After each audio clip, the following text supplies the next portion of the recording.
This astonishing but real and documented story happened in the Atlantic Ocean in 1982 with a 29-year-old man named Steven Callahan. Steve was sailing his boat from the Canary island of Hierro to the island of Antigua, which is in the Caribbean Sea. The route lay across the entire Atlantic Ocean. The man had recently divorced his wife, and this voyage was meant to relieve his stress and clear his mind. Callahan had extensive experience in sailing, so he was calm. Nothing foreshadowed trouble. The first week the weather was perfect. Steven listened to the radio, exercised, and felt at home. But after a week, when Steve was already very far into the Atlantic Ocean, the weather started to change abruptly. A wind blew at 30 kilometers per hour. Strong waves began to rise. But for an experienced sailor like Steve, this was nothing unusual. He had seen worse weather and was not worried. Callahan entered the berth and prepared to rest. Just as he drifted off, something hit the boat hard. Steven thought it might have been a keel hit. Regardless, water started pouring in immediately. The boat's hull was torn, and it began to sink rapidly. Within seconds, the water was over his head. The man realized that his boat couldn't be saved. It was going down. He knew he had only seconds to reach the life raft on deck. Callahan hastily cut one of the ropes securing the instantly inflatable raft to the ship, threw it into the water, and tried to start the inflation process. He pulled the cord, but nothing happened. He tried again and again, and only on the 10th attempt did the raft start to unfold. Steve jumped inside immediately. It seemed he was safe, but as soon as Steve tried to cut the rope from the boat, a horrible realization struck him. With the gear on the raft, he was doomed to die quickly from exposure, as he wouldn't last long. Everything he needed to survive was in the flooded boat. The guy realizes that if he doesn't risk his life now and try to get the rescue gear, it's definitely the end for him. There's no choice, and he decides to dive back into the sinking boat. Inside, it was completely dark and nothing could be seen. Steve managed to feel around for the emergency kit. It was tied down. He had to struggle to cut it loose. But as soon as he grabbed the gear and barely reached the exit, the hatch slammed shut. The boat was underwater, and the guy started sinking to the bottom. Terror filled his mind. It seemed like the end.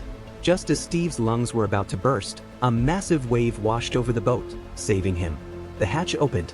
Seconds before death, the man managed to escape. Incredible luck. Steven jumped onto the raft and finally caught his breath. He watched as the boat sank, and the waves carried him away. Locked inside, Steven couldn't rest. The strong wind didn't stop blowing. Powerful waves gave the man no peace for a minute. It was cold, wet, and frightening. Steve shivered. He feared dying from hypothermia before morning. However, he survived. And by morning, the storm ended. The dawn revealed the full horror of the situation. His boat had sunk. He was alone in the middle of the Atlantic, in a deserted part of the ocean, far from any human presence.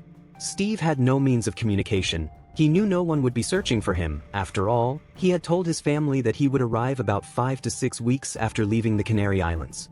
He warned them not to worry if he didn't appear by then.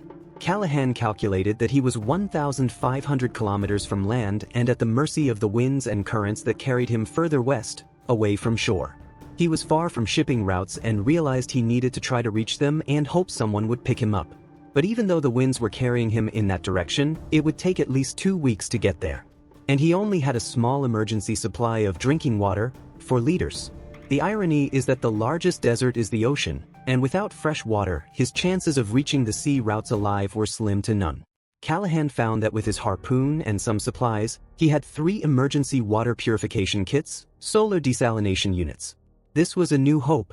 The desalination units he had were invented during World War II for downed pilots. And those pilots were clearly trained on how to use them. He had no idea how to make the desalination devices work. Understanding that the heat from the sun's rays should separate the salt from the water, Steve poured water into the desalinator, thinking that in half an hour he would be able to drink. But nothing worked. The water was still salty. Something wasn't working. Night fell, and soon a storm began. It gave Callahan an idea.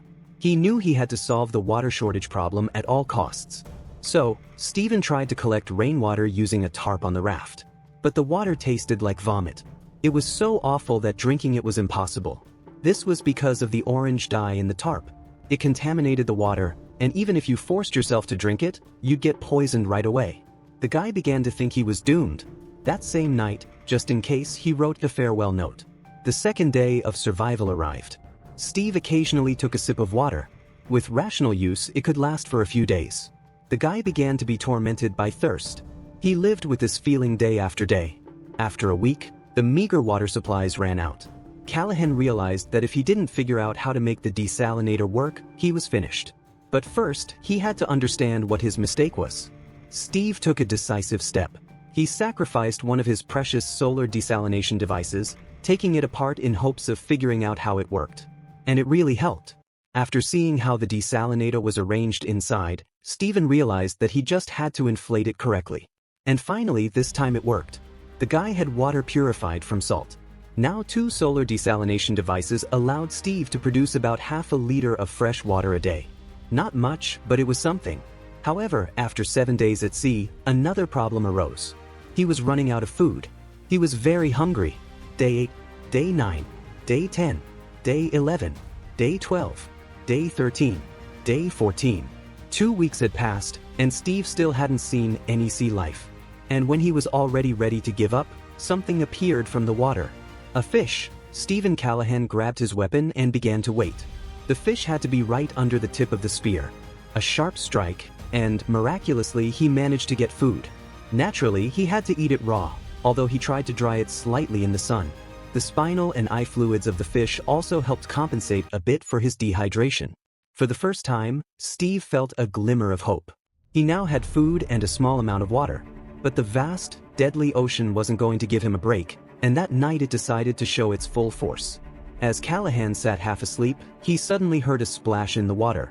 Seconds later, the raft jumped into the air and was lifted off the ocean's surface. Then another powerful hit. It was a large shark. It was attacking Steve's inflatable raft. If it punctured the raft, Callahan would be doomed, even if the shark didn't eat him. The guy knew everything was at stake. He aimed his spear at the shark again, and finally, after several tries, he managed to hit it multiple times. The predator swam away. Sometime later, on the horizon, Steve saw a large ship. This is it, he thought, and immediately lit a signal flare. After 15 days of drifting, Steve had finally reached the shipping lanes. The weather was good, the sea calm, and the night dark, perfect conditions for the signal flare. Steve was sure they would notice him. The ship was so close that he could smell the diesel. The guy thought he was saved and began to drink the water he had so carefully rationed before. But the flare trick mainly works in movies. In real life, it's often not enough to be noticed by a ship. Steve was about to learn that lesson over and over again. The ship passed by. It's hard to spot anything in the ocean, even if you're looking for something. If you're not, it's nearly impossible. And even if your signal is seen, it might be ignored as insignificant. Steve was alone once more in the vast ocean. But now, he clung to the hope of being seen by another vessel. A few days later, another ship appeared near him, but it too passed by. Then another and another. Day 16, 17, 18, 19, 24. Steve kept scanning the horizon day and night. Each morning, hope would rise, only to fade into apathy and despair by the afternoon. It was no surprise. 9 ships passed by without noticing Steve. Slowly, he began to realize that the sea lanes were just as deserted as the rest of the ocean.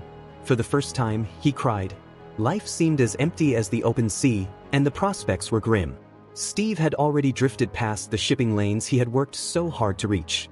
His next chance for rescue was in the Caribbean Sea, 1,500 kilometers away. After drifting for another few weeks, day 40 of his solitude arrived. This was a special day. The manufacturer's warranty on Steve's inflatable raft was exactly 40 days. And now the warranty had expired. The raft could start falling apart at any moment.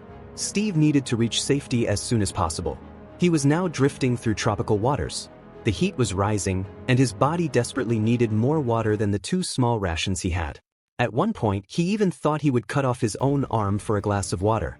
Beyond the constant thirst, the hunger was even worse. His body was consuming its own muscles, and he was rapidly losing weight. Fishing was only sporadically successful. Then one day, things got much worse. When Steve tried to spear a dorado fish, the spear passed through, but the dorado broke off the spearhead and swam under the lower chamber of the raft. It was a terrifying moment. A harpooned fish punctured the life raft. Callahan began to think he was going to sink. The lower ring chamber of the raft quickly deflated. The raft became too unstable, so much so that it prevented Steve from fishing or collecting water. It also drifted much more slowly in the wind. Callahan needed to come up with a solution quickly, or it would be the end of him. He tried to repair the raft, clumsily wrapping something over the hole, and began inflating it. But nothing worked. The air quickly escaped from the lower chamber. Steve had to keep inflating it again and again, from morning till night, for many days in a row. Callahan continued to occupy himself with this task for the next 10 days, but eventually he failed. He was completely exhausted and gave up. Now, Steve began to think that he was truly going to die soon. This thought filled him with adrenaline. Realizing that if he didn't pull himself together, he would die, he made one last desperate attempt. Steve began searching for anything that could save him. And suddenly it dawned on him, a fork. Steve hoped the fork was strong enough to hold the patch on the raft. After securing it where it needed to be, he tried inflating the raft again and, miracle! This time, the raft didn't deflate. The man felt the greatest relief of his life. If he had the strength to jump for joy, he would have. It seemed like the greatest victory of his entire existence. It was the 54th day of drifting. Steve's joy faded. His supplies were nearly gone. He was still hundreds of kilometers from land and terribly weak. Another week passed. It was now the 60th day. Callahan constantly looked at his watch, hoping that half the day had passed, but only 5 minutes had gone by. The 66th day arrived. A significant day, but also the most terrifying one. The last lifeline separating him from death was gone. His solar water desalination devices broke down. Their lifespan had come to an end, and the fabric at the bottom of the filter had rotted away. His last chance to obtain fresh water was gone. It was now the 69th day. All Callahan had left were 3 cans of water. His body was poisoned by the high salt content. It was covered in numerous sores, and the seawater was corroding his skin.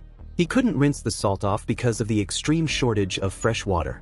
His body screamed to drink the 3 cans and quench his thirst immediately, but his mind warned that doing so would surely mean the end.